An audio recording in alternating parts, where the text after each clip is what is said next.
Ladies and gentlemen, we are proud to welcome as our special guest today Mr. Robert Nathan, distinguished author of Portrait of Jenny, who will narrate the premiere performance of his latest novel, Sir Henry, on Romance.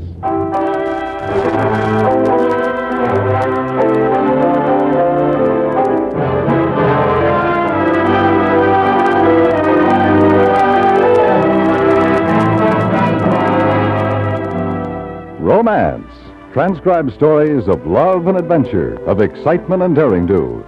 Beginning this week, part one of two broadcasts devoted to the delightful adventures of a workaday knight in the 9th century, with the noted American author, Mr. Robert Nathan, as our narrator, and Mr. J. Novello as Sir Henry.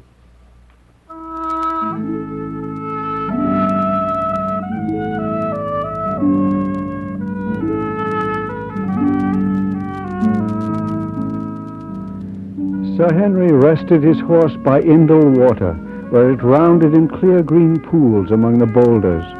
He rested himself also on the moss along the river bank. His dog Manfred lay beside him, and his spear, sword, and helmet reclined at his side. Sir Henry was not a young man, and his hound Manfred was not young either. His sword, which had started out as a two-hander, had from much use in honing lost half its heft. His horse was solid and needed grooming. He was not a hero. When it was time to fight, he fought, but often suffered a nosebleed afterwards. In short, one would have said that here was a solid, down-to-earth, workaday knight engaged in making his living. Oh, if only there were some good to it, like a decent castle of my own or a rich wife. But I'm sure there's nothing like that for me. Sir Henry's hound, Manfred, put his head down and lapped a little water from the stream. It was not very filling, but it was something. Manfred was also hungry. A bird spoke from a nearby branch, and the hound looked up. Manfred! Oh, Manfred! What do you want? There's a dragon up the stream. Be careful. There are always dragons. Is this the lonesome kind, or is he attached to something? A damsel. Tell him to be careful. What's the good of that? He won't listen to me. I have no influence. A big dog like you? Dogs do what men tell them to do. Men never do what dogs tell them to do. This is one of the first laws. Be glad you're a bird. Oh, not when there are cats around. Be glad you're a dog. Do you think it's fun to be a knight's hound? Do you know what I've had to eat in the last 48 hours? I've had exactly 2 bites of cheese. Oh, cheer up. You may end up as part of a meal yourself, and then your troubles will be over. But if, and mind you, I say if, your master were to overcome the beast, then you'll have a mistress. And you're all of you bound to fare better. We are? Certainly. Do you think a damsel will be satisfied with a little cheese and some branch water? You'll see some changes made. You mean steaks and stews and short ribs? Men. Salads, my friend, salads. With whipped cream and candied cherries and poppy seeds. The flycatcher was right. There was a dragon. He or she, there is always that question with dragons, was slouching in front of its cave, smoking slightly at the nostrils, waiting for its dinner, which approached on horseback through the forest glades, humming a tune as it came.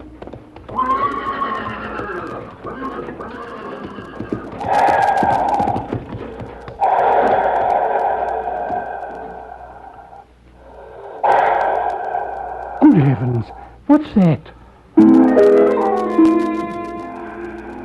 It had been some time since Sir Henry had fought a dragon, and never one as large as this. So he took advantage of the moment while the dragon was slowly inflating himself to combat dimensions to recall what the best authorities had said about dragon fighting. Drawing his sword, he stood up in his stirrups, slammed his visor shut, and shouted, "Faint heart near one fair lady." The dragon replied, "How do you know? Have you seen her?" There is a fair lady, then? Of course. Her name's Alice Ann. Might I have the names of your next of kin? Is that necessary? 'Tis customary. Oh, I see, quite. I'm Henry of Brentwood, knight. My father was Sir Tiffany of the Glen, and my mother was an enchantress. Nonsense. Your mother was a kitchen wench for King Uther Pendragon. I know all about her. She enchanted my father, and the enchantment was strong enough to bring me into the world, and strong enough to protect me from dragons, as long as you ask. So forward, Ponder! St. George for Merry England! Sir Henry dug his heels into Ponderous' flanks, which simply caused that animal to retreat a little further to the rear. The dragon was now nearly twice its original size, and each time it exhaled, twin jets of smoke and flame floated cigar-like out of its nostrils. Ponder, old boy, forward, not backward. With this, Sir Henry brought the flat of his sword down on the charger's rump. The animal jumped in surprise, and the sword flew out of Sir Henry's hand, landing on the grass several yards away. Now Ponderous stood still, frozen to the spot, and the expanding dragon filled the mouth of the cave, smoky and terrible, and slightly irritated at the way things were going. Come, let's get on with it. I can't hold this pose forever. Ponder, are you afraid of dragons? Come, sir, up and at him. Get! Not so fast! Slower! But Ponderer, as though hypnotized by the dragon's fiery eye, rushed at full gallop toward what was apparently his own suicide. The dragon opened his mouth to receive horse and rider. Ponderer stopped very suddenly. Sir Henry's spear toppled forward and slid down the dragon's throat, exactly like the pictures of St. George.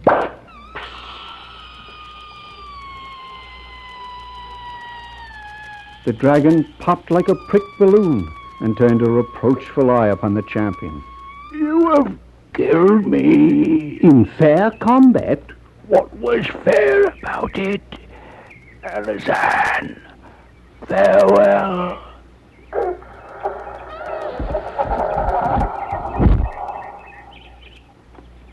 Alice Ann? Now that the fight is over, I thought you might want your tea.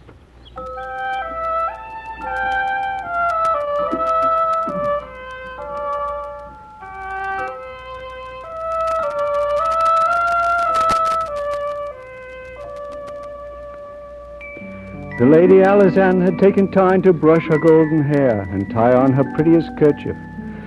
Now she brought forth scones and marmalade for tea and small patties of some kind of meat. Sir Henry, with a dead dragon lying in front of him, was a little doubtful about the meat and managed to pass the patties on to Manfred without Alizanne noticing. I'm glad things turned out as they did, for I should dislike to be married to too much of a hero. Married? Why, yes, you are a lucky man. Me? Oh, the minute I saw you fall off your horse, I thought to myself, that man is lucky, and that's much better than mere strength of arms. It is? And I thought of something else, too. I thought you ought to stay home more, because I shouldn't like to see my husband carried on a stretcher. But there's something I must tell you. I have no dowry. I should have thought the dragon would have left you something. Oh, nothing useful, really. He was very kind, actually. He gave me my own room with a mirror and a dressing table. It really hasn't been too dreadful here, just dull, waiting to be someone's wife. Well, to tell you the truth, I am scarcely in a position to support a wife. Oh, that is a pity. But at least permit me to think of myself of some kind of relation to you, if only sister or even cousin. For a name is all a woman has in the world, for better or worse. And while it is true that I lived with the dragon, it was only as his ward. But now that he's slain, I am truly alone and most vulnerable. Oh, of course you are, my dear. And although I do not wish to appear unknightly, still you must realize I am a poor man. Oh, it needn't be a real wedding with the bells all ringing and the choir boys singing. Actually, you have to have a cathedral for that, and the parents of the bride, and I don't know where there's a cathedral, and I'm not at all sure where my parents are. But wherever they are, they'd be a lot happier thinking we were married, or at least engaged. Yes. Well, I suppose we could go through some simple sort of ceremony, though it would scarcely be binding in the hereafter. I will take my chances with the hereafter, just so long as I need not be ashamed of my title in the here.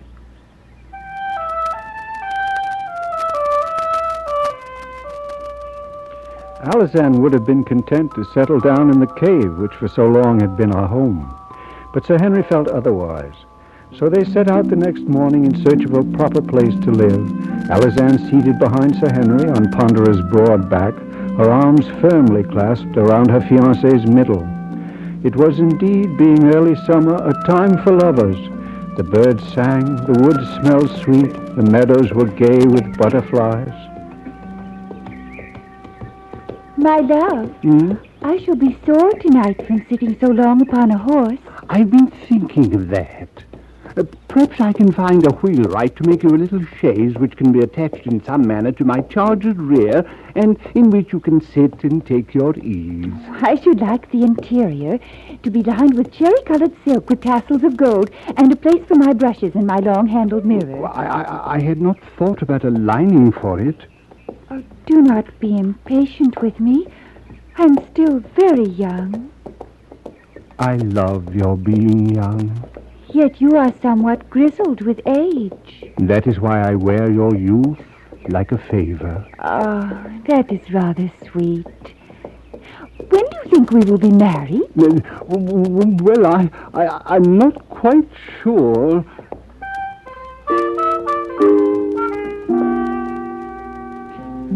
So they continued their journey, Alazan quite content, and Sir Henry somewhat confused at suddenly acquiring an unexpected and unasked-for fiancée. In the late afternoon, as they came out of the woods into a green meadow, they saw a strange knight approaching from the opposite direction, also with a lady riding at his back. At once the stranger reined in his charger. Whoever you are, stand and declare yourself. I'm Henry of Brentwood, and this is my lady Alazan. Travelling whence? Bound whither? Though I cannot see how it is any of your business, I don't mind telling you that we have lately left the dragon's lair by Indle Water and are on our way to find a house. So if you'll be so kind as to step aside and let us pass. Not in 1,000 years. Why not? I have made a vow to let no one pass me. That's a pretty silly vow. You must have to fight everyone you meet. I do. Do you enjoy it? It's a living. Oh, very well. I'm afraid you'll have to dismount, dear. You're not going to do battle with this ridiculous fellow. But there's no help for it. He must keep his vow, so he must have at me, for which reason I must have at him, and so forth. What happens if you lose? Why, then he will have you as a prize along with my armor and my horse and my dog. And if you win, what then? Then I shall have whatever is his. And you will have his lady also? Why, yes, I suppose so. That could be very awkward. I cannot very well help it. It's in the rules. Oh.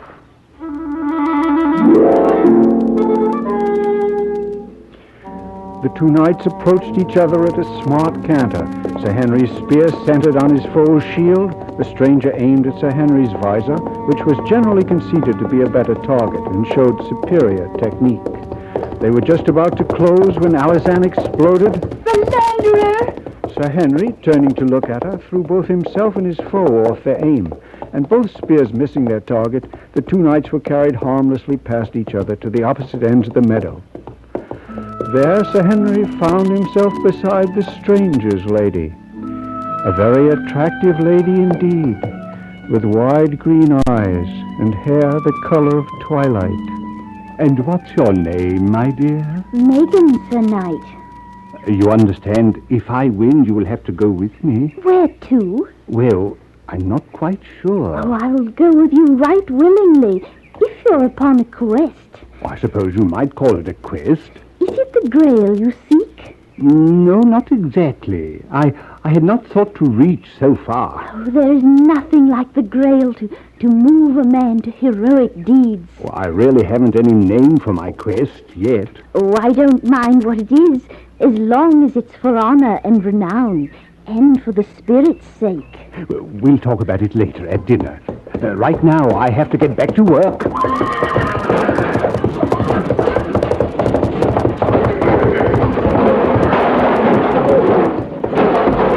This time each spear found its target, and each knight landed on the grass, unhorsed. Sir Henry's helmet fell off, and the battle continued on foot, but Sir Henry's disadvantage worked in his favor. Being unhelmed, he could see the blows coming and ducked them, while his adversary was all but deafened by the clanging inside his helmet, as Sir Henry clouted him again and again. Round and round they went in the hot afternoon sun, and as the minutes went by, the action became slower and slower. Finally, the stranger stopped and put the point of his sword to the ground. It's hot in here. What do you say we take 5? Oh, an excellent idea. Alison, my dear, would you fetch the stoup of wine? Oh, I have some bread and cheese. Is it? Oh, capital. It must be nearly tea time anyway.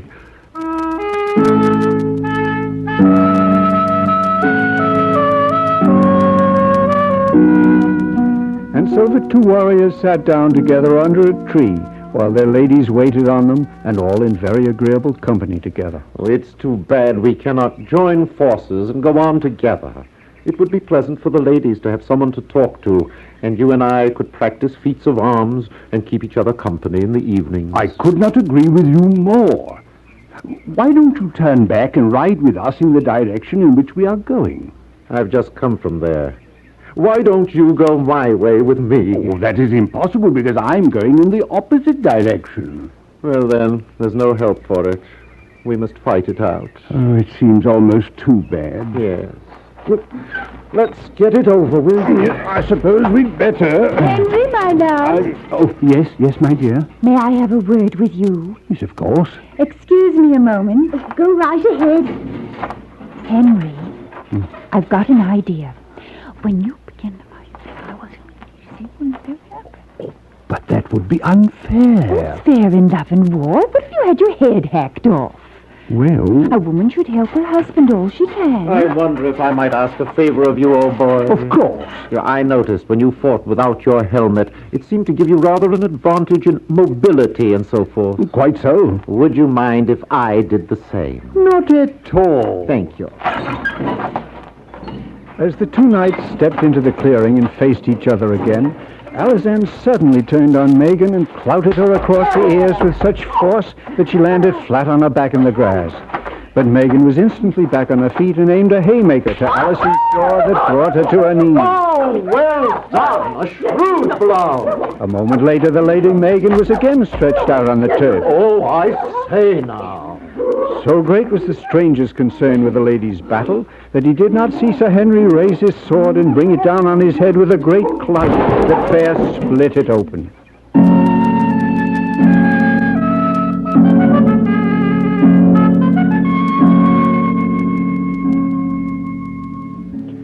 The stranger knight was dying, his broken head cradled in Megan's lap. He looked up at Sir Henry, and his reproachful eyes reminded the champion of a certain late dragon. That was most unfair of you. It was your idea to remove your helmet. At any rate, it's too late to quibble. I leave you a problem of living, and also, as is the custom, my horse, feather bed or comforter, my armor, and my lady. Her name is Megan. Yes, I know. She is not at all what you might expect. Her father was preceptor of Dorchester, and she is widely traveled.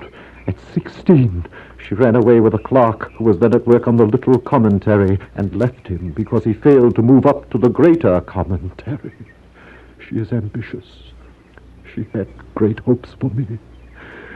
She will make a hero of you, if she can. I have other plans for my husband. Oh, then I am sorry for you. And quietly the strange knight died. Sir Henry was somewhat moved by this. His eyes became moist, his throat dry, his nose stuffed. I have the nosebleed.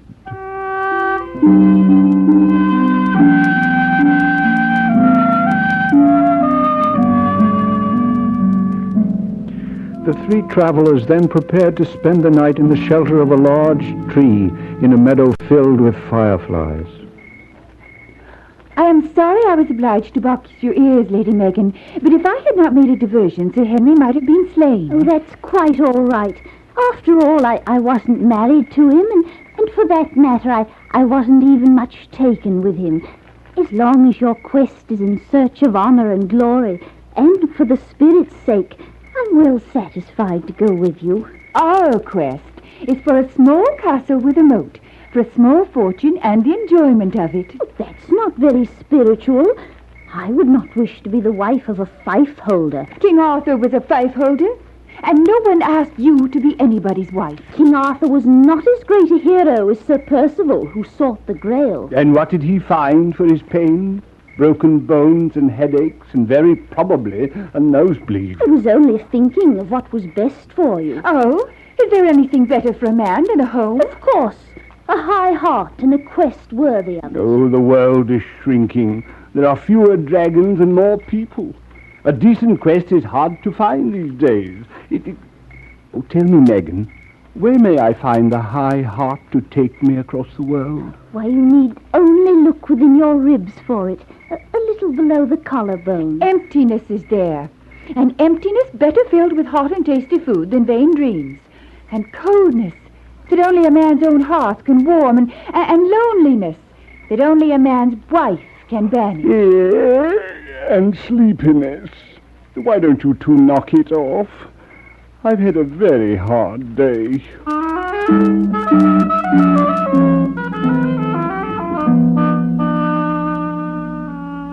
And the ladies, each dutiful for her own reason, fell silent, and soon there was no sound beneath the tree but the unrhythmical triangular breathing of sleep. Out in the meadow, Sir Henry's horse Ponderer grazed in the moonlight and indulged himself in agreeable conversation with the charger of the late lamented. I don't believe I caught your name. Simpkins. It's Simpkins, Mr. Ponderer. Well, I hope you'll be very happy with us, Simpkins. Happy? What is happy about being a horse? One works, one eats, sometimes. One sleeps when and where one can. True. There are problems, but simple ones. For instance, we needn't waste time trying to save humanity, because humanity doesn't want to be saved at all. Do you believe in the hereafter? Me? I'm a horse. My master thinks there is a heaven, to which when he dies he'll be transported in good state to the accompaniment of gentle music. With both ladies? Certainly. It's obvious he'd be in hell if he were obliged to choose between them.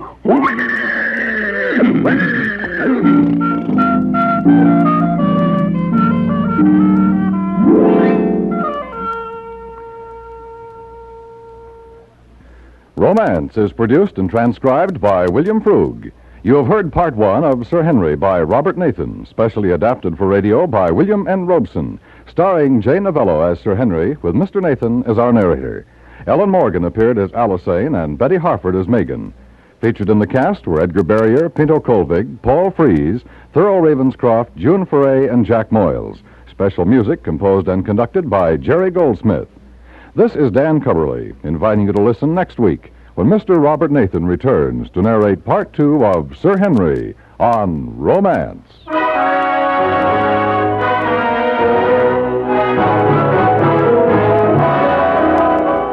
A top entertainment show that's moved into our Saturday night roster is Peter Potter's Jukebox Jury.